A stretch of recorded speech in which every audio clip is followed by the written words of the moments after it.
పరమాత్ముడు మనకు దగ్గరికి రావటం లేదు అంటే అర్థం మనలో ఐకమత్యం లేదు అని అర్థం. కుటుంబంలో కానీ బాధపడకండి. ఈ 5% 10% గురించి కాదు నేను చెబుతున్నది, 90% సంగతి. భార్య భర్తల ఐకమత్యం లేదు, శరీరాలు కలుపుకుంటున్నారు, మనసులు హృదయాలు కలుపుకుంటారు. ఒక తల్లి కడుపున పుట్టినటువంటి 10 మంది ఉంటే 10 మంది మధ్య ఐకమత్యం లేదు. ఉందో లేదో ఒక్కసారి ఇంటికి వెళ్ళిన తర్వాత మాస్టర్ బెడ్రూమ్లో, ఇక్కడ మాస్టర్ బెడ్రూమ్లో మనకు ఉండవు కాబట్టి మామూలు బెడ్రూమ్లో కూర్చొని ఆలోచించుకోండి, మీకే తెలుస్తుంది. వద్దు వద్దు, ఘర్షణలు వద్దు. ఐకమత్యంతో సాధించి ఈ దేశాన్ని ఉత్తమమైనటువంటి గురుస్థానానికి తీసుకెళ్ళి ప్రపంచంలో ఉన్న దేశాల నాయకులంతా భారతదేశ ప్రాంగణానికి వచ్చి భారతదేశ గొప్పతనాన్ని వాళ్ళ నోళ్ళతో వాళ్ళు చెప్పే రోజు వస్తుంది, వచ్చిందని కూడా చెబుతూ ఇది సుదీర్ఘమైనటువంటి సంభాషణ చేసే సమయం కాదు. కళ్యాణం అంటే విశ్వ శ్రీ కళ్యాణం, విశ్వ శాంతి కళ్యాణం. అది ఏ కళ్యాణమైనప్పుడు కూడా ఈ ఒక్కదాన్ని చెప్పడానికి నేను తీవ్రమైనటువంటి ఒత్తిడిలో ఉన్నప్పుడు కూడా కార్యక్రమాలను మనుషులు కూడా కూర్చోబెట్టి అక్కడ వచ్చారు. ఎందుకు వచ్చారంటే ఇది మనం శివ కళ్యాణం చేసిన, ఇతరమైనటువంటి కళ్యాణాలు చేసిన, శ్రీనివాస కళ్యాణం చేసిన, ఒక్కసారి జాగ్రత్తగా ఈ 2 నిమిషాలు నేను చెప్పేటప్పుడు వినండి. శ్రీనివాసునికి కళ్యాణం చేస్తున్నాం. శ్రీనివాసుని 2 భార్యలు, శ్రీదేవి భూదేవి. శ్రీదేవి భూదేవి. శ్రీనివాసుడు అంటే ఎవరు, శ్రీదేవి ఎవరు, భూదేవి ఎవరు అని తెలిస్తే కదా మనం కూర్చోబెట్టి కళ్యాణం చేయడానికి. ఒక్కసారి చూసుకోండి. విశ్వం విష్ణుర్వషట్కారో, విష్ణు సహస్రనామాల్లో విష్ణువు యొక్క మొట్టమొదటి పేరు ఏంటమ్మా? విశ్వం. విశ్వం అంటే అనంతమైనటువంటి అన్ని నక్షత్ర కూటాల్ని కలిగినటువంటి అనంతమైన విశ్వం ఏదైతే ఉందో అది విష్ణువు.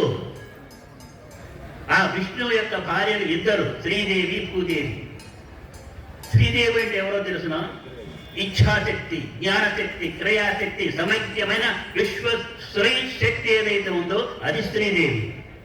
శ్రీదేవిలో, త్రిశక్తిలో లక్ష్మి, సరస్వతి, పార్వతి ముగ్గురు కలిసి ఉన్నటువంటిది ఇచ్ఛాశక్తి, జ్ఞానశక్తి, క్రియాశక్తి, power of will, power of knowledge, power of action కలిసినటువంటి యూనివర్సల్ శ్రీ పవర్ శ్రీదేవి. ఆమె మొట్టమొదట ఉన్నది పాయింట్లో, బిందువులో, విశ్వకణంలో. ఈ సృష్టి అంతా విశ్వకణం నుంచే వచ్చింది.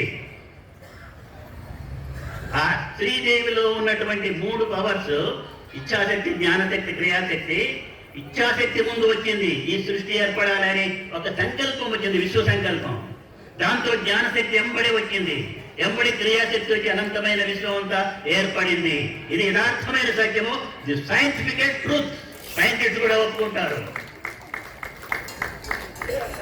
ఈ సృష్టి అంతా వచ్చిందో, ఈ కనిపించినటువంటి ఈ ప్రకృతి ఉంది, ప్రకృతి అనంతమైన విశ్వంలో ప్రకృతి అంతా ఉంది, అది భూతత్వము. ఒక ఫిజికల్ సైన్స్ శక్తి ఒక పదార్థంగా రావాలంటే, ఆకారంలో రావాలంటే పంచభూతాలు ఉండాలి. పంచభూతాల సమైక్యత.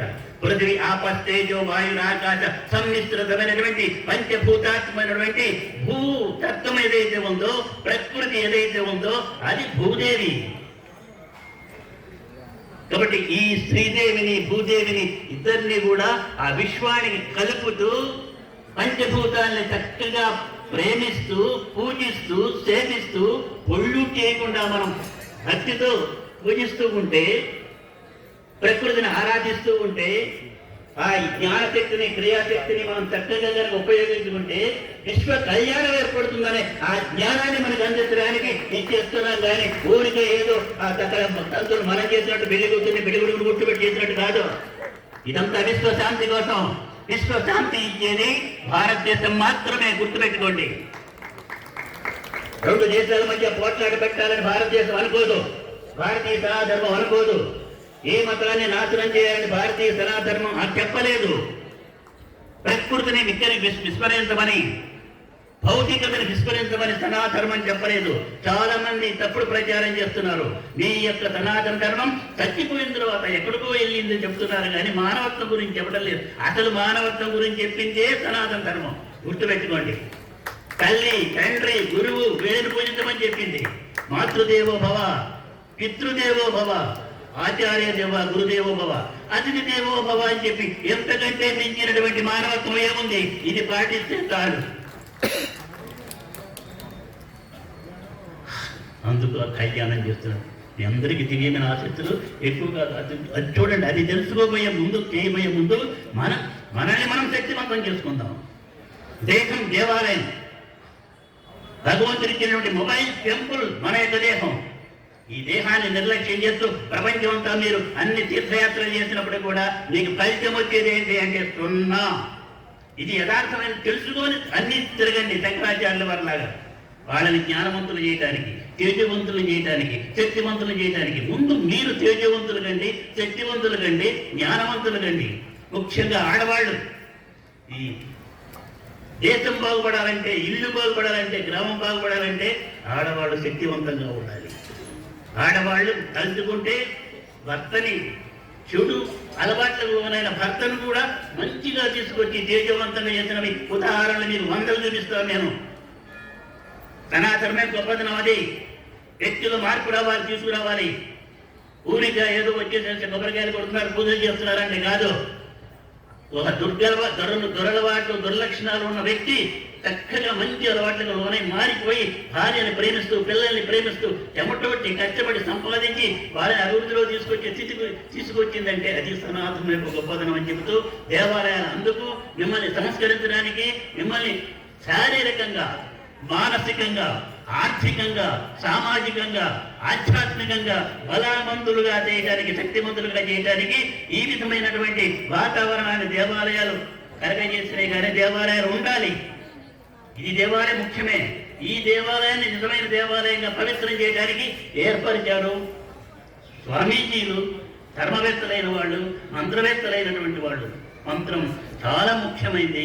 మంత్రం మనిషిగా చేస్తుందని చెబుతూ రామ్ రామ్ రామ్ రామ్ అని ఒక్క బీజం కోతిని పరబ్రహ్మ స్వరూపంగా మార్చింది, చిరంజీవిగా మార్చింది.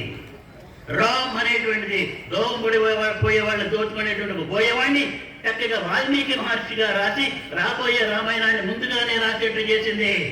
అంత గొప్పతనం రామ్ రామ్ అన్నది. ఇంకా మీకు అర్థమయ్యే చెప్పాలంటే రామ్ అంటే ఓటు టెకటకాబడి అధికారం కూడా వచ్చేసింది. మీరంతా తీసుకొచ్చారంటే ఈ దేశాన్ని శక్తివంతం చేయడానికి ఒక మార్గాన్ని చూపించారంటే మీ అందరికీ దివ్యమైనటువంటి ఆశీస్సులు. మనం అంత కలుద్దాం, సమైక్యమవుదాం. సనాతన ధర్మాన్ని మళ్ళీ విజయనికేతనం ఎగరేసి అన్ని దేశాలు, ఆ దేశాలు బాగుండాలి, ఆ మతాలు బాగుండాలి, అందరూ కలిసి ఉండాలి. సనాతనం యొక్క లక్ష్యం కలుపుకోవటం కాదు,